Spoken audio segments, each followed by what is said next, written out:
دو چیز الان فراوان شده که متاسفانه اونم از غذاهایی که درست کردن.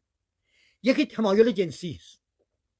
اکثر آقایان و خانم ها تمایل جنسیشون خیلی کم شده و مشکلات عدیده‌ای درست شده و این تمایل جنسی بزرگترین و سرمنشه‌ترین مقاوم و تقاوم زندگی است.